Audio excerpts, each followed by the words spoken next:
रमाई अगं रडू नकोस ना तू. मी तुला नाही दुखवू शकत रमाई. हो ना, मग तू मला वचन दे, तू लग्नाला तयार आहेस आणि हा असा मूर्खपणा पुन्हा कधीच करणार नाहीस.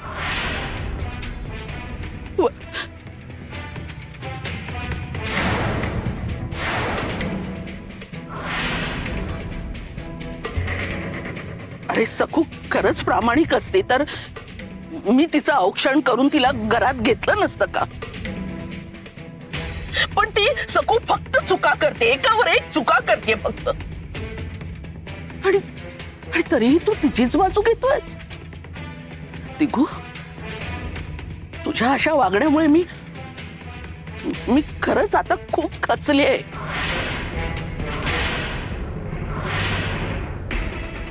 म्हणूनच मगाशी म्हणत होते ना, घे ती मशाल आणि जाळून टाक मला, तेव्हा नाही ऐकलंस. थांब. नाही ग नको रमाई. मग दे मला आता वचन, पुन्हा असा आताताईपणा करणार नाहीस आणि तू लग्नाला तयार आहेस.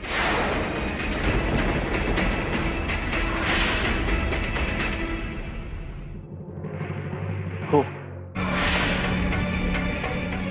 देतो मी वचन.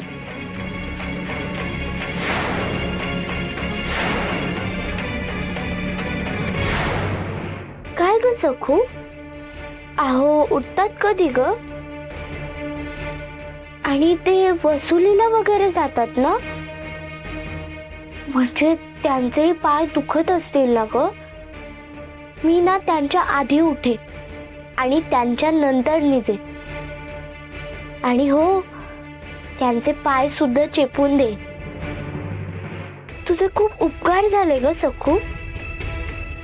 पाय कसे चेपतात हे आज मला खऱ्या अर्थाने कळलं.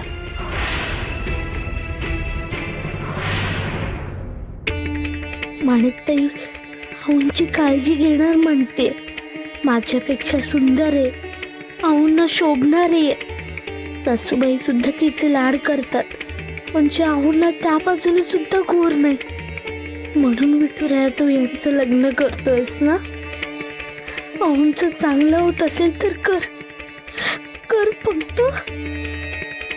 अगं सखू, एवढा कसला विचार करतेस? नाही, काही नाही. माझा आणि आहोंचाच विचार करत होतेस ना. खरं सांग, तुला आहोंची शपथ आहे? अगं माणिकताई, शपथ कशाला? मग सांग बघू. माणिकताई, मी तुमच्यामध्ये कधीच येणार नाही, पण मला एक वचन दे. तू आऊंना सुखी ठेवशील ना?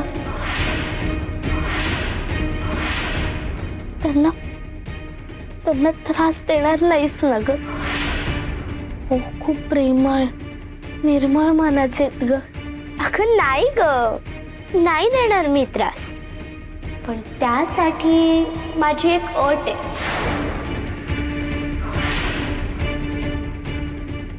काय? यापुढे तू आहोंकडे ढुंकूनही बघायचं नाही. आयुष्यभर अशीच माझ्या पायाशी राहून माझी सेवा करायची. माझी पटीक म्हण, माझी पटीक म्हण. आहोंच्या सुखासाठी एवढं करशील ना सखू?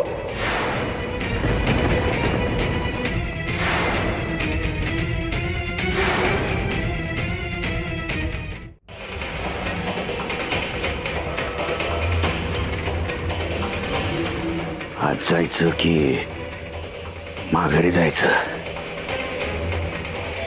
तुझ्याकडं जर बळ असेल ना, तर त्या गुहेत त्या नरपशी समोर जाऊन दाखव. आणि जर बुद्धी असेल तर तुझ्या फायद्यासाठी त्या नरपशूचा वापर करून दाखव.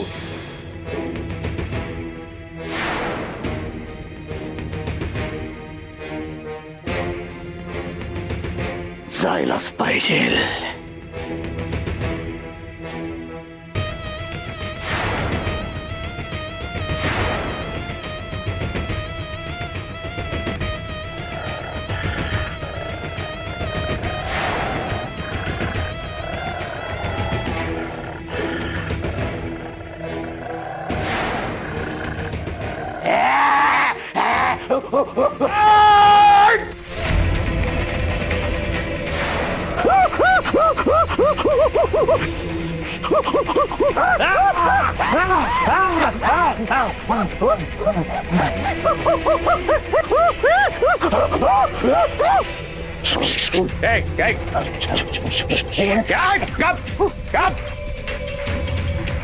मी नागोजी नागोजी आहे नागोजी तुझा शत्रू नाही शत्रू नाही शिष्य जय जिगरोबा जिगरोबाचा शिष्य आहे मी इकडे बघ तुला माराया नाही आलो नाही नाही नाही नाही नाही माराया नाही आलो सोडवायला आलोय सोडवायला या गुहेतून बाहेर सोडवायला आलोय अरे समजतंय का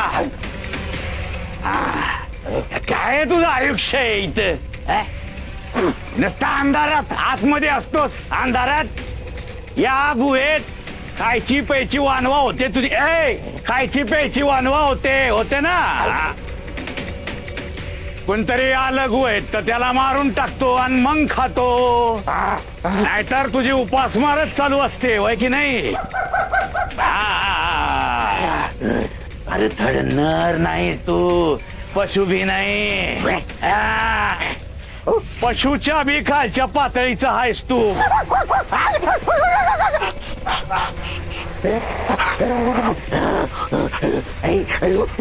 राग आला अरे राग आला वय तुला बरे म्या काय बोलतोय ते समजतंय तुला ध्यानात येतंय तुझ्या वय की नाही म्या इथं तुझी लाच काढाय नाही आलो तुला आरसा दावाय आलोय आरसा अरे अरे बाकीचे पशु बघ गुहेच्या बाहेर पडतात शिकार करतात आणि मग खातात पण तू हे असं आतमध्ये बसून राहतो डरपोक आहेस रे तू बितराय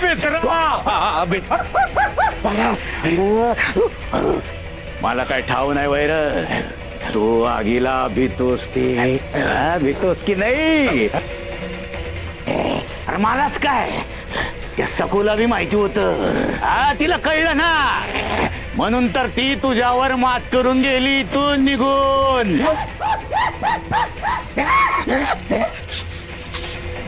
नाही ध्यानात आलं अरे त्या सखू पासून तुझ्या जीवाला धोका आहे ती इथून बाहेर पडणार म्हणजे अख्ख्या जगाला सांगणार की तू आगीला भीतोस मग समधी इथं मशाली घेऊन येणार गुहेत शिरणार आणि तुला मारून टाकणार तुला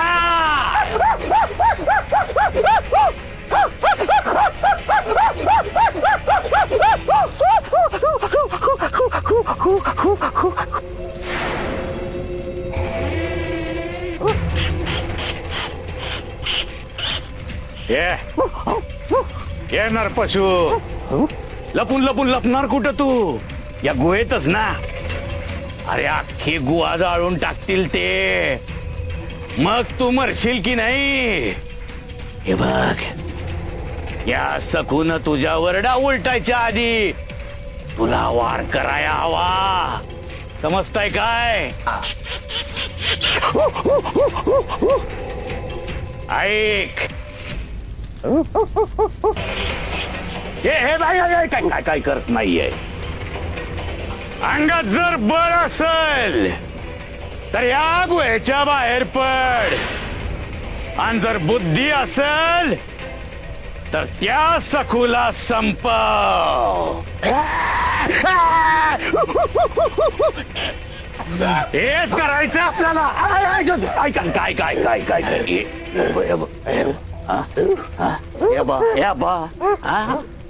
केलं बाजूला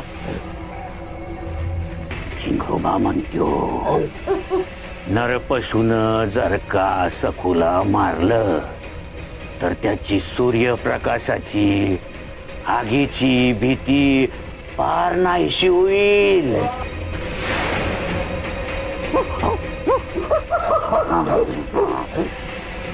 मग नरपशु बी बाकीच्या पशूंसारखा वनात हिंडू शकतो, सूर्यप्रकाशात जाऊ शकतो, मग शिकार करू शकतो.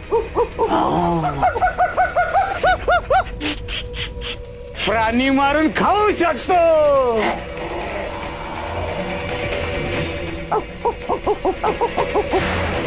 तुला जे काय हवंय ते समज मिळू शकतंय.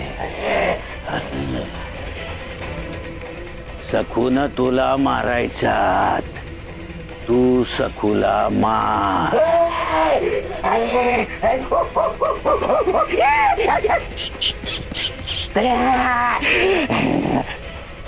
बाहेर पड, इथून बाहेर पड.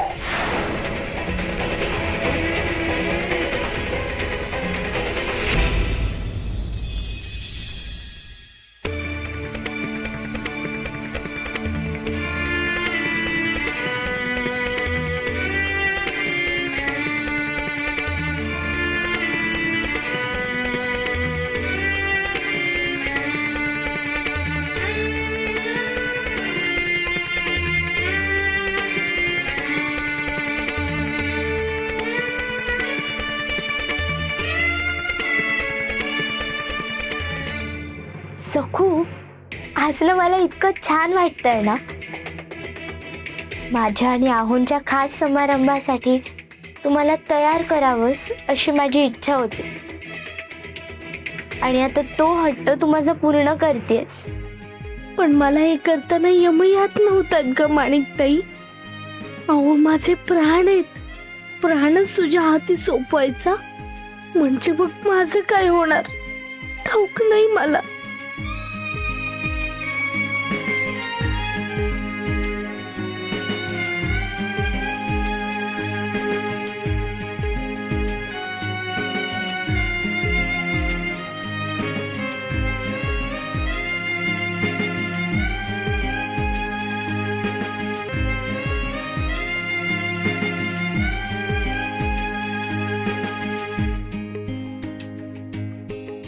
झालं. ए सखू, सारखी सारखी जातेस काय ग? अजून बाकी आहे ना, हे कानातले घालायचं बाकी आहेत अजून.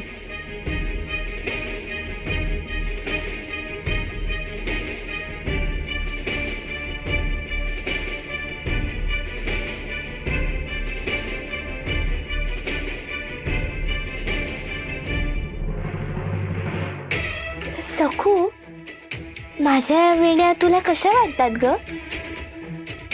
वेगळ्या आहेत ना, माझी ओळख आहेत ना, छान दिसतात ना मला.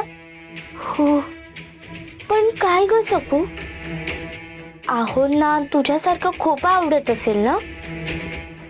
आपण ना एक काम करू, तू माझा खोपा घाल.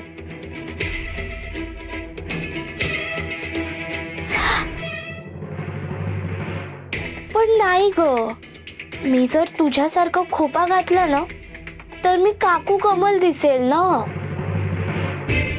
ए सखू, मला सांग ना, मी आता आहे तशीच आहोंना आवडेल का, की तुझ्यासारखी काकू कमल झालेला आवडेल?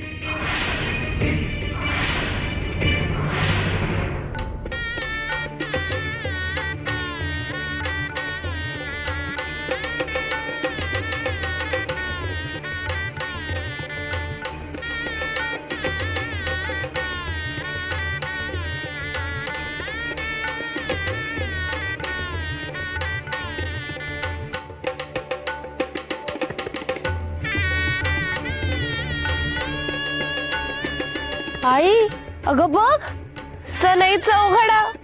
अगं आई, साखरपुडा आहे की लग्न? मग माझ्या रमा मावशीच्या मुलाचा साखरपुडा आहे. सगळा थाट कसा राजेशाही असणार. पोरी ना, चला बाजूला व्हा. ते तुम्ही ना खिकी करत असं पायघड्यात तुडवत बसू नका. चला बाजूला, भामे भामे तू बाजूला ये. अगं खास सुभेदारांसाठी घातले त्या. हो का? पण व्यवस्था अगदी चांगलीच आहे गजा काका. पण मांडव नाही घातला. मांडव अगं ते लग्न आहे ना ती सुभेदारांच्या वाड्यावर आहे ना म्हणून म्हटलं. पण आपल्याला पण मांडव घालायला होता ना. काय नाही मी आता वहिनींना विचारतो आणि लगेच सगळी व्यवस्था करतो. मला की नाही ना मी काय करू आणि काय नको असं झालंय. शेवटी आता अहो माझे होणार आहेत. सगळे अडथळे पार करून या सोहळ्यासाठी तेही भरजरी पोशाखात तयार होतील ना. किती राजभिंडे तेजस्वी दिसतील ना. मीही त्यांना साजून दिसेल असं तयार व्हायला हवं ना. वाटते ना मी त्यांना साजेशी. माणिकताई तू सुंदर आहेस. तू काही केलं तरी चांगलीच दिसतेस. कुठलाही रंग तुझ्यावर उठून दिसेल. आणि उमाही म्हणते की मनात जर प्रेम असेल ना तर माणूस न नटता सुंदरच दिसतो. हो ग तू म्हणालीस की मी सुंदर दिसते. पण आहोंना नाही आवडलं ना तर मी तुझं नाव सांगे ना. काय ग सखू सोहळ्याची तयारी मानपान मोहरा आईने तुला गाठोड्यात दिलं होतं ना.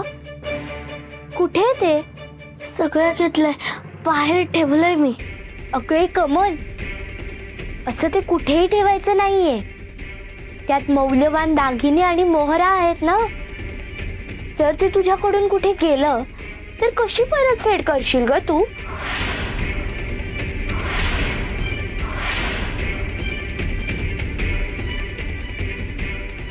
पावळत ध्यान पळतय. शिवाची ना नुसती करमणूक होतीये. माणिकताईचं गाठोडं इथेच ठेवलं होतं. कुठे गेलं. अगं हे काय इथे आहे. पेंधळी नुसती खांद्यावर ठेवायचं. हा हे किमती ऐवज आहे ह्यात. खाली ठेवायचं नाही कळलं का. तू काय सारखी माहेरी जाती येतच असतेस. तुला गाठोडं धरायची सवय असेलच. आम्हाला नाही हो असली सवय. का कमल नाही आलेली का. हो तुम्हाला काही कळतच नाही. अहो कमल येणार आहे. बाहेर आली सुद्धा असेल. पण आता तिच्या हातात छत्र असेल ना. गाठोडं काय आपण उचलायचंय. सखू तू घे हा गाठोडं.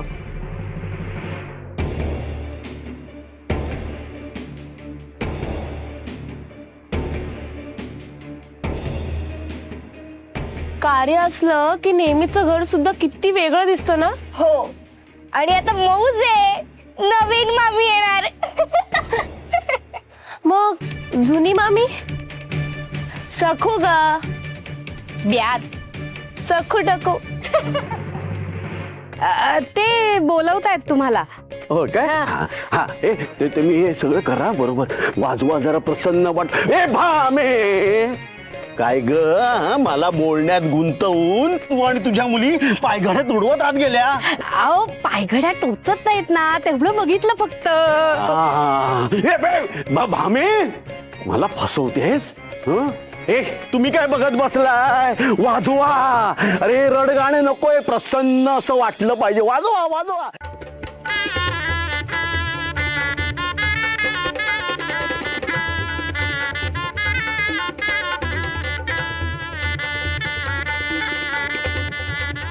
अगं आलीस का भामी. ये ये ये. असू दे असे असं.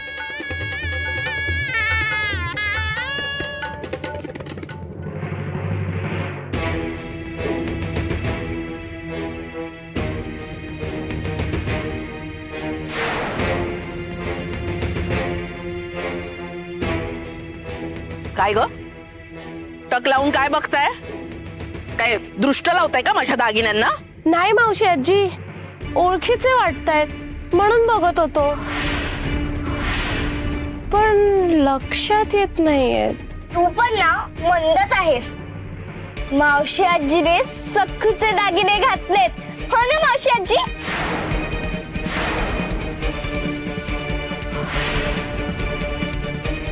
गप्पा बसा.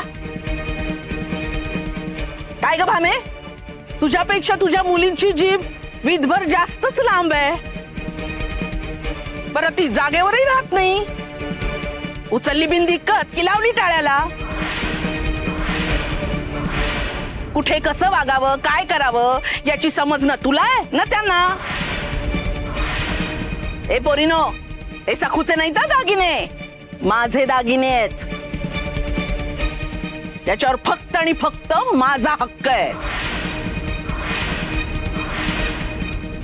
त्या सखूची लायकी तरी आहे का असले दागिने घालायची. बामे, मुलींना जरा लगामात ठेव. नको ते आणि नको तिथे चुरू चुरू बोलत असतात. नाहीतर एक काम कर, बरोबर एक कुलूपच ठेवून घे. जास्त बोलल्या ना की तोंडाला लावायला उपयोगी पडेल. सखूचे दागिने म्हणे.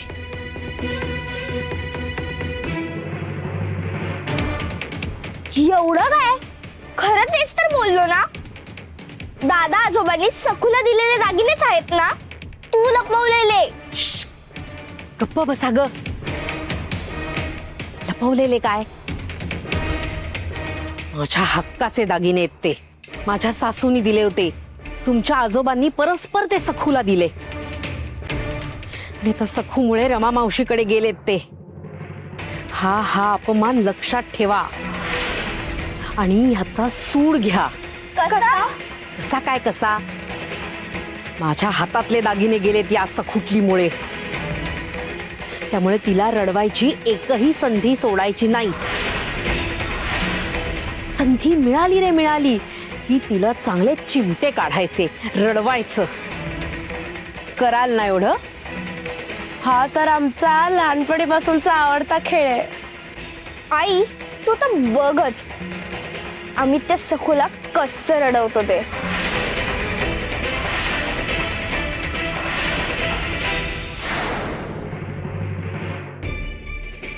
अरे वा वा वा वा वा, सुभेदारांच्या लेकीचा थाट तरी बघा. अहो जरा लेकीला तीट लावा. साक्षात लक्ष्मी दिसतीये बर का. लावलीये हो ती, आधीच लावलीये. लावलीये का? हो बर मग चला. हो चल.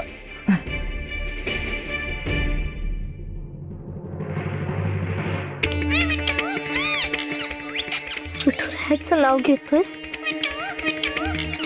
असंच विठुरायाचं नाव घेत राहा. त्याला तुझी हाक नक्की ऐकू जाईल. तुझी तडफड त्याला कळेल.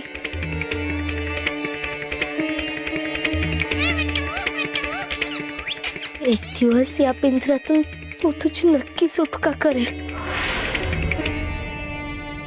सखू, भ्रमात आहेस ग तू. ना या पोपटाची सुटका होणार आहे ना तुझी.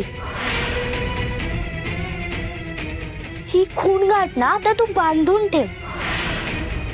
कारण आता आयुष्यभर तुला माझ्याच मागे यायचंय. फरफटत होईल सवय. चल